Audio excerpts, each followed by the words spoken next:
তো সবাই কেমন আছো বন্ধুরা? আশা করি ভালো আছো। একটা কাজে যেতে হচ্ছে সিলেট, আজকেই যাচ্ছি, আবার আজকের মধ্যেই ব্যাক করতে হবে। সামনে একটা ব্রিজ দেখা যাচ্ছে, দুটো বাস, একটা একটা কে আগে যাবে ওই ধান্দাই আছে, যেটা সচরাচর বাসেরা করে থাকে। ও, একটু ঝাঁকি লাগলো। কিছুক্ষণ যাবত দেখতেছি যে আমার খুব ঝাঁকি লাগতেছে। নর্মাল পট হাউস গুলোতে এগুলো কি লেখা? Come for education, go for help. এটা কি স্কুল বাস নাকি? অগ্রদূত। এই ধরনের ট্যাগলাইনগুলো স্কুল বাসে ভালো লাগে, তাই না? বা স্কুল ভ্যান, এগুলোর জন্য ঠিক আছে। কি বুঝে এখানে লিখেছে কে জানে, যাক লিখেছে লিখেছে। কিরকম লাগে না? এই বাসে উঠবো এডুকেশনের জন্য, বেরিয়ে যাবো কাউকে হেল্প করার জন্য। হ্যাঁ হ্যাঁ, ফানি ফানি। যাক ওগুলো বলে লাভ নাই, যাচ্ছি সিলেটের দিকে। হ্যাঁ, একটু তো বলে দিয়েছি। তো আবার আজকে ব্যাক করতে হবে। কিছুক্ষণ যাবো আমার বাইকেরটা, হ্যাঁ, কিছুক্ষণ যেন একটা ভাইব্রেশন ফিল করছি। ইঞ্জিন থেকে আসছে না বডি থেকে সেটা বুঝতে পারছি না, তবে ভাইব্রেশনটা খুব কড়া। আর ঝাঁকিগুলো প্রচুর লাগতেছে, প্রচুর। বল রেসার তো যার কথা না, বল রেসারটা ভালো আছে, বেশি দিন হয়নি লাগিয়েছি। বল রেসারটা ভালোই আছে, গ্রিজিং টিজিং করা আছে। ইঞ্জিনের নিচের কোনো বড় ধরনের কোনো স্ক্রু, মেজর স্ক্রুগুলো কি লুজ হয়ে গেল নাকি, সেটাও তো চান্সেস হওয়ার কথা না, কারণ আমি তো আমার বাইক নিজে কাজ করি, কাউকে দিই না। আমি নিজেই সার্ভিস করি। বড় ধরনের কোনো ঝামেলা হলে, ছোট ধরনের কোনো ঝামেলা হলে এটা নিজেই করি, বা অনেক সময় কারো হেল্পও নিই। দেখা গেছে যে এমন কিছু হয়ে গেল বড় ধরনের, সেটা কারোর কাছে হেল্প নেওয়ার জন্য ফোন করি বা এরা বলে দেয়। তো এখন তো রাস্তার মধ্যে কার হেল্প নিব, যেতে হচ্ছে, যাই।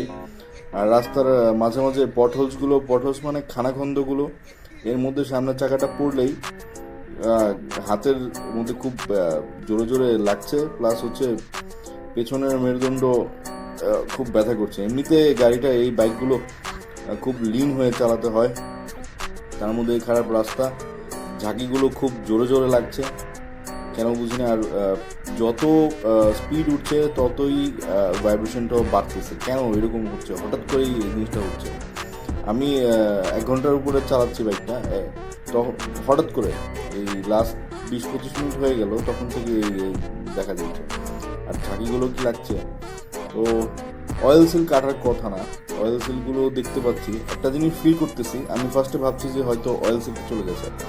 আমি যখন কোনো কারণে বাঁ দিকে কাত হই, তো আমাকে একটু বেগ পাওয়াতে হচ্ছে। কোথায় চলে আসলাম?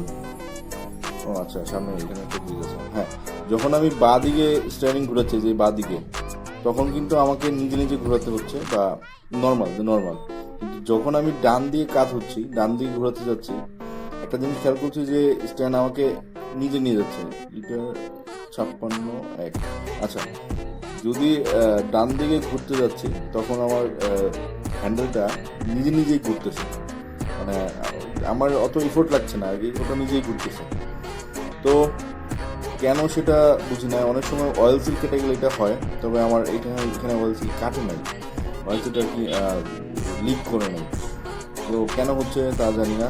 আর ভাইব্রেশন, এই যে ভাইব্রেশন, এটা হয়তো কোথাও কোনো স্ক্রুগুলো খুলে আছে বা লুজ হয়ে গেছে। তো আমি সামনে হয়তো নেমে একবার চেক করে নেব, কিন্তু একটু পরে, এখন খুব রোদ, সামনে আরও যেতে থাকি। সিলেট যাই আগে, যে যদি কোনো গ্যারেজ পাই তাহলে ওখানে বসে চেক করে নেব। আর যদি মনে করি যে না, ঠিক আছে, এইভাবে চালানো যাচ্ছে, তো একবারে আমার নিজের গ্যারেজে যেয়ে আমি এটা নিজেই চেক করে নেব। তো এই ভাইব্রেশন আরও বহু কারণে হয়। যদি ইঞ্জিনের কোনো পার্টস লুজ থাকে তখন হয়। যেমন অনেকে দেখা যাচ্ছে যে এই R15 বাইকগুলোতে, হ্যাঁ, হেডে ইঞ্জিন অয়েল ওঠে না অনেক সময়। ভিতরে কিছু একটা অয়েল সিল থাকে ক্লাস সাইডে, ট্যাঙের কানেক্টিং ট্যাঙের মধ্যে। ওই সিলটা কেটে গেলে হয় কি, ইঞ্জিনের হেডে ওঠে না। না ওঠার কারণে, হ্যাঁ, এই ধরনের ভাইব্রেশনটা হয়, মানে ইঞ্জিন অয়েল কম পাওয়ার কারণে ভাইব্রেশন হয়। তারপরে দেখা গেছে বল রেসার যদি ক্ষয় হয়ে যায় সেজন্য হয়। পেছনের যে ড্রাইভ চেনের যে স্পকেট আছে, সেই স্পকেটের মধ্যে একটা বেয়ারিং থাকে, ওই বেয়ারিংটা কেটে গেলে হয়। ড্রাম রাবার নষ্ট হয়ে গেলে হয়, পেছনের বেয়ারিং নষ্ট হলে হয়, মানে রিমের বেয়ারিং নষ্ট হলে হয়। সামনের রিমের বেয়ারিং, হ্যাঁ আমার মনে হচ্ছে সামনের রিমের বেয়ারিংগুলো মনে হয় কেটে গেছে, যার কারণে এই হচ্ছে একদিকে টানতেছে গাড়িটা, যদি অয়েল সিল কাটেনি তারপরে। হ্যাঁ, যেটা বলছিলাম, এরকম বহু কারণে ভাইব্রেশন হতে পারে।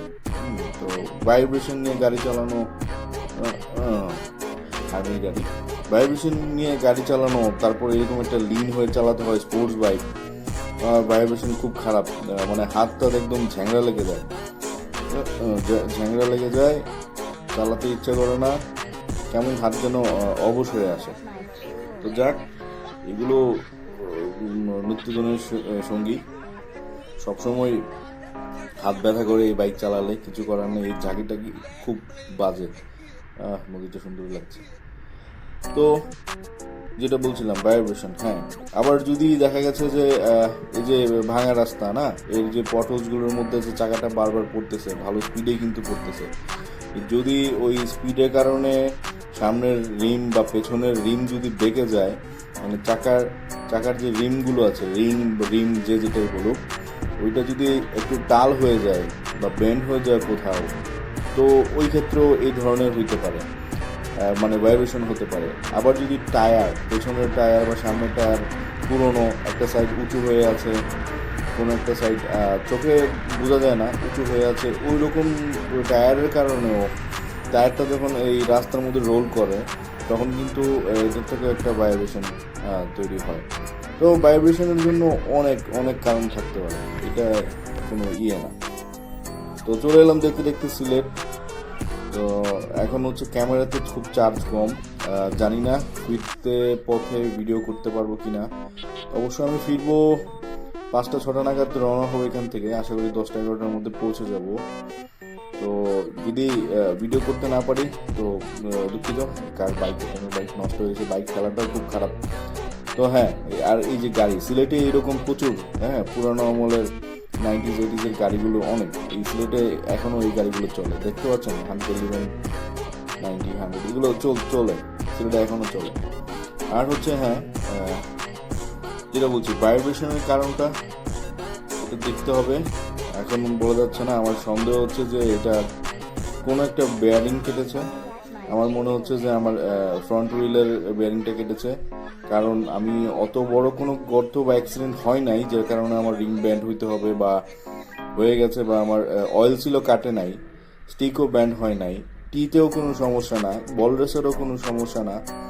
তো আমার সন্দেহ একটাতেই, সেটা হচ্ছে যে এই বেয়ারিং, মেবি বেয়ারিং হতে পারে বেয়ারিং, আর না হয় ইঞ্জিনের নিচে চেসিসের সাথে যে ইঞ্জিনের যে নাটগুলো আছে, স্ক্রুগুলো আছে বড় বড়, সেই স্ক্রুগুলো 14 নম্বর বা 12 mm এর হয়ে থাকে, সেই স্ক্রুগুলো মনে হচ্ছে লুজ আছে, সেগুলো টাইট করে দিলেও ভাইব্রেশনটা চলে যেত, যদি লুজ হয়। তো আমি জানি না, এখনো বলা যাচ্ছে না। তো সিলেট যে কাজে আসছে সেই কাজে এখন এই করি, খুব গুরুত্বপূর্ণ কাজ, না করলেই নয়। তো দেখা যাক কি হয়। হ্যাঁ, পরের দিন চলে এসেছি আমার গ্যারেজে। তো যেটা সন্দেহ করেছিলাম, হ্যাঁ সেটাই। দেখেন, এমনিতে এই যে স্টিকটা দেখতে পাচ্ছেন, এই দেখেন জং ধরে আছে, ভেতর থেকে জং পড়ছে।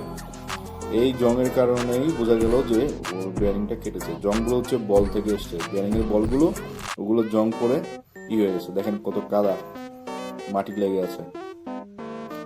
তো এই বেয়ারিং অবস্থায় যদি চালাতাম, আমি জানি না এই স্টিকটা ভালো আছে কিনা, ওটার ভিতরে দাগ পড়ে গেছে কিনা।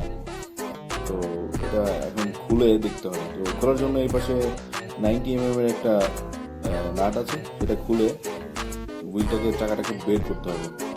তো একাই আছি, একাই ভিডিও করছি, একাই কাজ করতেছি। ওই যে যেটা বললাম, নিজের কাজ করতে খুব ভালো লাগে, তো আমাকে এটা খুলতে হবে। হ্যাঁ, এই খুলে নিলাম। তো খুলে নেওয়ার পর আমাকে এটাকে উঠাতে হবে। এইটা ডাবল স্ট্যান্ড হয় না এই গাড়িটাতে, এটা সিঙ্গেল স্ট্যান্ডের গাড়ি হয়। তো আমাকে একটা ইট দিয়ে, এই যে ইটটা দেখতে পাচ্ছেন এখানে একটা ইট আছে নিচে, এই ইটটা দিয়ে এইটার যে সাইলেন্সার, হ্যাঁ এই সাইলেন্সারের এই পোর্শনটার মধ্যে আমি ইটটা দিয়ে এটাকে দাঁড় করবো, যেন সামনের জায়গাটা উপরে উঠে থাকে, মানে বাইকের সামনের অংশটা যেন উপরের দিকে থাকে। তো এখন চাকাটা বের করে নিয়েছি। চাকাটা বের করে নেওয়ার পর দেখলাম যে হ্যাঁ, আমার ধারণা ঠিক, বিয়ারিং এ ইস্যু। বিয়ারিংটাকে আমাকে হ্যামার দিয়ে বের করতে হবে। তো বের করে দেখলাম, এই যে দেখুন যে পাশে কেটে গিয়ে জংকার হয়ে বেড়ে গেছে এবং বিয়ারিংটা লুজ হয়ে আছে। আর এই পাশে গ্রিজ ভালো, এই পাশে নষ্ট হয়ে গেছে। তো এই বিয়ারিং আমাকে এটা চেঞ্জ করতে হবে। আর এটা হচ্ছে মাঝখানে বুশটা। তো দেখুন কি জং, ভেতরে প্রচুর জং। এই জংয়ের কারণেই ভাইব্রেশন করছিল, বিয়ারিংটা কেটে গেছে বলেই ভাইব্রেশন করছিল। আর কোথাও লুজ পাইনি, গাড়ি অন্যদিকে ঠিকই আছে। তো ক্যামেরা ফোকাস করতে ইস্যু হচ্ছে। তো হ্যাঁ, বিয়ারিং একটা খুলে চেঞ্জ করানো শেষ। দ্বিতীয় বিয়ারিংয়ের জন্য বুশটা আমাকে আগে দিতে হবে। এই বুশটা যদি আমি না দিই তাহলে সমস্যা হতে পারে, কারণ এই বুশটা ছাড়া কখনো বিয়ারিং টিকবে না, চাকা জ্যাম হয়ে যাবে এটা। তো বুশটা খুবই জরুরি। আর এটা হচ্ছে এই বিয়ারিং, এটা নষ্ট ছিল, এটা নাড়াচাড়া করলে এটা নড়ছে। এই সাইজের বিয়ারিংটা আমাকে লাগবে, কারণ হচ্ছে নতুন বিয়ারিংটার উপরে এটা দিয়ে বাড়ি দিয়ে এটাকে আমাকে ফাইনালি ঢুকাতে হবে। তো ইটের উপর এটা রাখানো আছে চাকাটা। আমি রেডি হয়ে আবার ঢোকানোর জন্য চেষ্টা করি। একা তো ভিডিও করা সম্ভব না, তাই আমাকে একটু ফোনটা রেখে করতে হচ্ছে। আর যে ওয়েল সিল এইটাও কেটে গেছে, এইটা দিয়ে আর কাজ হবে না, কারণ এটা যদি আমি লাগাই তাহলে আমাকে যখন আমি যে ঢাকার কিছু নিচু জায়গায় যেখানে পানি জমে, বৃষ্টির পানি, ওখান থেকে যদি যাই তাহলে এই সিল হেড করে আবার পানি বিয়ারিংয়ের ভিতরে চলে যেতে হবে। তো একটা লাগানো শেষ, চাকাটা ঘুরিয়ে নিলাম। এই যে আরেকটা বিয়ারিং, এখন এখানে দ্বিতীয় বিয়ারিংটা আমি বসাবো। বিয়ারিংটা বসায় নিলেই আমার হয়ে গেল। তার আগে আমাকে এটাকে ভালো করে গ্রিজিং করতে হবে, গ্রিজ দিয়ে আর কি সিল করতে হবে, যেন পানিটা নিয়ে এটার ভিতরে না ঢুকতে পারে। তো গ্রিজটা হাতে নিয়ে নিই। একা মোবাইল আর ইয়েটা মানে ক্যামেরা প্লাস হচ্ছে যে এটা দিয়ে রেকর্ডিং করা প্লাস এক হাতে কাজ করে একটু চাপ হয়ে যায়। তারপরে করছি না, এই যে আমি গ্রিজ দিয়ে নিচ্ছি, এটা হাই টেম্পার গ্রিজ। হ্যাঁ, এটা অনেক হিট হলেও গলে যায় না, পড়ে যায় না। তো এটা আসে দেখি আবার ডিস্কের মধ্যে যেন না লেগে যায় গ্রিজ, তাহলে আমার আবার ব্রেক ধরবে না, তখন আবার আরেক প্যাচে পড়তে হবে, আবার ব্রেক করো, ওয়াশ করো, অনেক ঝামেলা। খুব সাবধানেই লাগাচ্ছি। তারপর আবার ট্রাই করতে যায় না যদি অভিজ্ঞতা না থাকে। তো এখন আমি বেরিংটা তার জায়গায় বসাই দিয়ে আস্তে আস্তে এইটার মধ্যে আমি হ্যামার দিয়ে ধীরে ধীরে হালকা করে এটার মধ্যে, এইগুলো পানি পড়ছে বাইক থেকে, হঠাৎ করে করতে গিয়ে পানি পড়ছে যেমন, ধীরে ধীরে হ্যামার দিয়ে আমাকে এইটা তাকে বসাতে হবে। তো দেখি হ্যামারটা নিয়ে নিই। এই যে হালকা হালকা পাড়ি দিচ্ছি, হালকা হালকা এই যে নিজে থেকে সব বসে যাচ্ছে। আর খুব সাবধানে করতে হচ্ছে, পাশেই এবিএস এর প্লেটটা আছে,